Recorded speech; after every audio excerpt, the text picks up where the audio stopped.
एक रात फैक्ट्री से जल्दी छुट्टी हो गई। मैं पैदल ही गांव चला आ रहा था।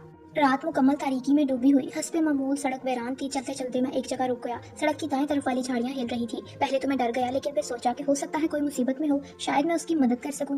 डरते डरते मैंने झाड़ियों का रुख किया। मुझे करीब आकर झाड़ियों में छुपा एक अचानक खतरनाक सांप नमूदार हो गया। उफ खुदाया, इतना बड़ा सांप मैंने पूरी जिंदगी में नहीं देखा था।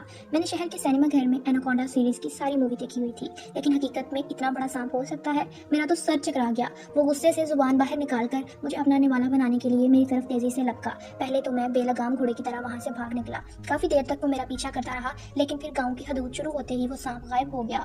मैं बार बार पीछे मुड़कर देख रहा था, अब वहाँ कोई नहीं था। तब मेरी सांसें बहाल हुई। खौफ के मारे खामोशी से आकर मैं बिस्तर पर गिरा और बाकी रात उस सांप के बारे में सोचते हुए गुजार दी। मेरा बीपी काफी बढ़ा हुआ था। गांव के हकीम साहब ने मुझे दवाई दी, आराम करने को कहा, लेकिन हमारी किस्मत में आराम कहा था। मैंने रात वाली बात सबसे छुपाई कि कोई मेरा मजाक ना उड़ाए। पेश इमाम साहब से डर का तावीज भी लिया। पूरा दिन आराम किया, शाम को फिर से काम पर चल निकला। पहले तो इतना डर नहीं लगता था, लेकिन रात अपनी आंखों से इस बला को देखा था, इसलिए मैं पहले से ज्यादा मुहतात हो गया था। हथियार तो मेरे पास नहीं था, अलबत्ता एक अदद मजबूत डंडा जरूर उठा लिया था। आज जंगल काफी पुरसकून था। मैं खामोशी से वहां से गुजर गया। रमजान की आमद थी। सब लोग इस बाबरकत महीने की तैयारियों में मसरूफ थे। आज हमारी फैक्ट्री की मालकिन दफ्तर आई हुई थी। मैंने उससे मिलने की अर्जी पेश की। वो एसी कमरे में मुख्तसर लिबास में मलबूस कुर्सी पर विराजमान थी। उन्होंने मुझे देखकर अपनी सरगर्मियां तर्क कर दी। शायद मुझे कोई और मखलूक समझ रहे थे या मेरी गुर्बत पर तजर्बे की तैयारी कर रहे थे। फैक्ट्री की मालकिन ने पहले तो मेरी जूतियों पर नजर डाली और इसकी मगरूराना नजर मेरे कपड़ों से होती हुई उसके सामने पड़े बड़े से टच मोबाइल पर पड़ी। शायद कोई कॉल आ रही थी। उसने घंटा भर वो कॉल अटेंड की। वो सामने वाले से ज्यादातर अंग्रेजी में बात कर रही थी। शायद मुझे अनपढ़ समझ रही थी, लेकिन मैं तो ग्रेजुएट था। वो किसी अमीरजादे से डिनर के बारे में बात कर रही थी और मेन्यू फिक्स नहीं हो रहा था। मैं घंटा भर खड़े खड़े पक गया। कैसे बदतहजीब लोग थे। आखिर में उसने कॉल काट दी। मोहतरम XYZ, आप हमसे क्यों मिलना चाह रहे हैं? सॉरी मैम, मेरा नाम अजीज खान है। और इसने मेरी बात को दरमियान में ही काट दिया और अकड़ कर बोली, सुनो मिस्टर, मेरे पास टाइम नहीं, काम की बात करो। वही तो कर रहा था, लेकिन शायद वो मुझे मजदूर होने का एहसास दिला रही थी और खुद को मालकिन। मैम, कल से रमजान शुरू हो रहा है और ये महीना बड़ा बाबरकत है। मैं दिन में रोजे और रात को इबादत करता हूँ। मैं चाहता हूँ मेरी शिफ्ट की टाइमिंग में कुछ नरमी कर दी जाए ताकि मेरी इबादत में खलल ना पड़े, तो मैं आपका मशकूर रहूंगा। और काम में खलल पड़े तो पड़े। देखो मिस्टर खान, ये एक प्राइवेट फैक्ट्री है, यहाँ काम करो या इबादत, चॉइस इज योर्स। ये सुनकर मेरा दिमाग घूम गया। ये कैसी तहजीब परवान चढ़ रही है। दुनिया दीन से आ रही ये सरमायादार एक इस्लामी मुल्क की शहरी है और मुझसे ये सलूक एक सवालिया निशान था।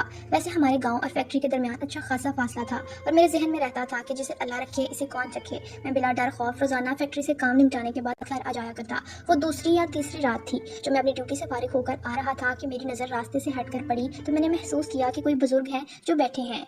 और वैसे मैं रोजाना रात को ये जरूर महसूस करता था कि एक मखसूस जगह पर कोई बैठा होता है। खैर, मैं मखसूस जगह पर पहुंचा तो आवाज सुनाई दी, अजीज बेटा जरा इधर आना, एक साहब की मदद करनी है। अपना नाम सुनकर मैं चौंक पड़ा कि इस अंधेरी और मिली जुली चांदनी रात में क्या कोई मेरा नाम जानने वाला है जो कि मेरा नाम लेकर पुकार रहा है। मैं जल्दी जल्दी मतलूबा जगह पर पहुंच गया तो देखा कि वहाँ एक कार खड़ी है और इसके करीब एक अमीर कबीर शख्स और पास ही एक बुजुर्ग खड़े हैं।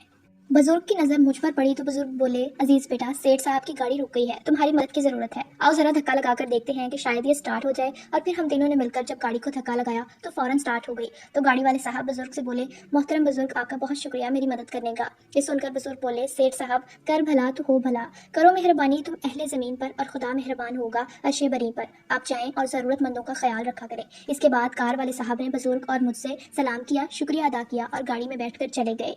इसके बाद बुजुर्ग मुझसे मुखातिब हुए, अजीज बेटा, बड़े लोग अक्सर अपनी जरूरतों को मद्देनजर रखते हैं, लेकिन ये साहब ऐसे नहीं लगते। इनके दिल में गरीबों के लिए नरम गोशा है। खैर, अब तुम भी जाओ, अल्लाह भला करेगा। और मैंने बुजुर्ग से सलाम किया। वापसी के लिए कदम उठाने लगा कि फिर अचानक मेरे दिल में आया कि बुजुर्ग से मालूम तो करूं क्या उन्होंने भी कहीं जाना है तो मैं उन्हें इनकी जगह तक छोड़ाऊं। और जब मैंने मुड़कर देखा तो बुजुर्ग अपनी जगह से गायब थे।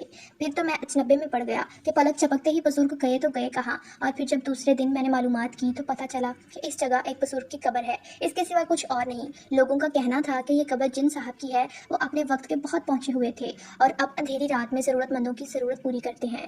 खैर, किसी वर्कर ने मेरी बात फैक्ट्री के मालिक जो इस लड़की का बाप था उस तक पहुंचा दी। उस भले इंसान ने दूसरे ही दिन मुझे अपने दफ्तर में बुलाया। अजीज, सारे मजदूर मेरे दोस्त हैं। मुझे पता चला कि रात मेरी बेटी ने आपसे बहुत बदतमीजी की है, जिसकी मैं आपसे माजरत चाहता हूँ।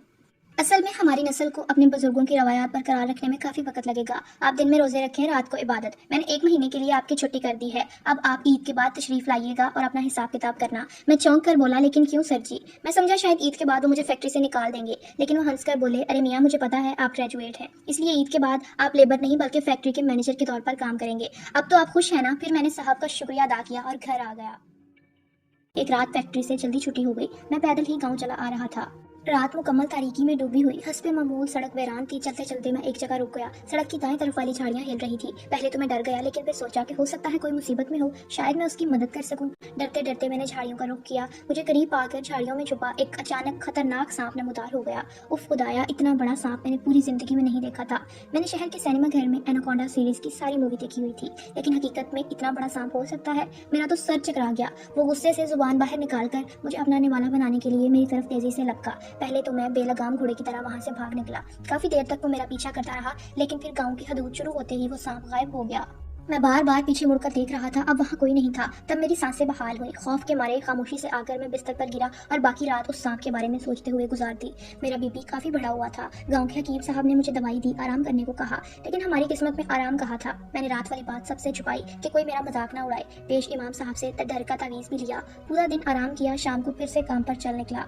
पहले तो इतना डर नहीं लगता था, लेकिन रात अपनी आंखों से इस बला को देखा था, इसलिए मैं पहले से ज्यादा मुहतात हो गया था। हथियार तो मेरे पास नहीं था, अलबत्ता एक अदद मजबूत डंडा जरूर उठा लिया था। आज जंगल काफी पुरसकून था। मैं खामोशी से वहां से गुजर गया। रमजान की आमद थी। सब लोग इस बरकत महीने की तैयारियों में मसरूफ थे। आज हमारी फैक्ट्री की मालकिन दफ्तर आई हुई थी। मैंने उससे मिलने की अर्जी पेश की।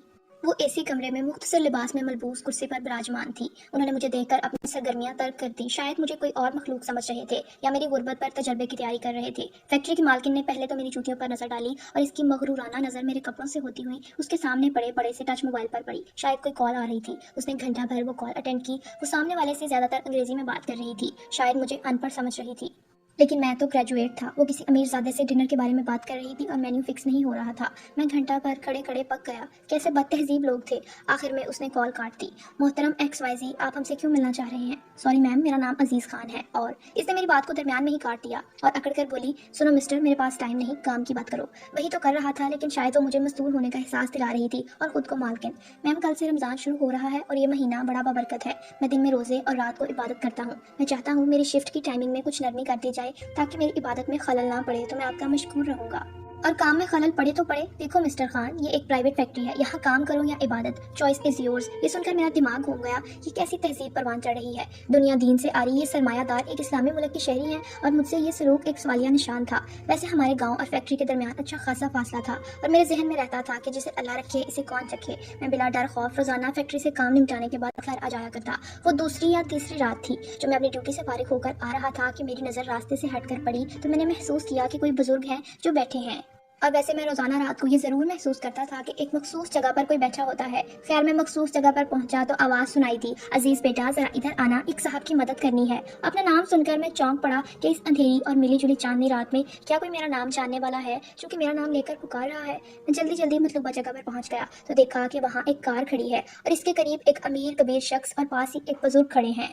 बुजुर्ग की नजर मुझ पर पड़ी तो बुजुर्ग बोले, अजीज बेटा, सेठ साहब की गाड़ी रुक गई है, तुम्हारी मदद की जरूरत है। आओ जरा धक्का लगाकर देखते हैं कि शायद ये स्टार्ट हो जाए। और फिर हम तीनों ने मिलकर जब गाड़ी को धक्का लगाया तो फौरन स्टार्ट हो गई। तो गाड़ी वाले साहब बुजुर्ग से बोले, मोहतरम बुजुर्ग, आपका बहुत शुक्रिया मेरी मदद करने का। ये सुनकर बुजुर्ग बोले, सेठ साहब, कर भला तो हो भला, करो मेहरबानी तुम अहले जमीन पर और खुदा मेहरबान होगा अर्शे बरी पर। आप जाएं और जरूरतमंदों का ख्याल रखा करें। इसके बाद कार वाले साहब ने बुजुर्ग और मुझसे सलाम किया, शुक्रिया अदा किया और गाड़ी में बैठकर चले गए। इसके बाद बुजुर्ग मुझसे मुखातिब हुए, अजीज बेटा, बड़े लोग अक्सर अपनी ज़रूरतों को मद्देनजर रखते हैं, लेकिन ये साहब ऐसे नहीं लगते। इनके दिल में गरीबों के लिए नरम गोशा है। खैर, अब तुम भी जाओ, अल्लाह भला करेगा। और मैंने बुजुर्ग से सलाम किया। वापसी के लिए कदम उठाने लगा कि फिर अचानक मेरे दिल में आया कि बुजुर्ग से मालूम तो करूं क्या उन्होंने भी कहीं जाना है तो मैं उन्हें इनकी जगह तक छोड़ाऊं। और जब मैंने मुड़कर देखा तो बुजुर्ग अपनी जगह से गायब थे। फिर तो मैं अचनबे में पड़ गया कि पलक चपकते ही बुजुर्ग गए तो गए कहाँ। और फिर जब दूसरे दिन मैंने मालूमात की तो पता चला कि इस जगह एक बुजुर्ग की कब्र है, इसके सिवा कुछ और नहीं। लोगों का कहना था कि ये कब्र जिन साहब की है वो अपने वक्त के बहुत पहुंचे हुए थे और अब अंधेरी रात में जरूरतमंदों की जरूरत पूरी करते हैं। खैर, किसी वर्कर ने मेरी बात फैक्ट्री के मालिक जो इस लड़की का बाप था उस तक पहुंचा दी। उस भले इंसान ने दूसरे ही दिन मुझे अपने दफ्तर में बुलाया। अजीज, सारे मजदूर मेरे दोस्त हैं। मुझे पता चला कि रात मेरी बेटी ने आपसे बहुत बदतमीजी की है, जिसकी मैं आपसे माजरत चाहता हूँ।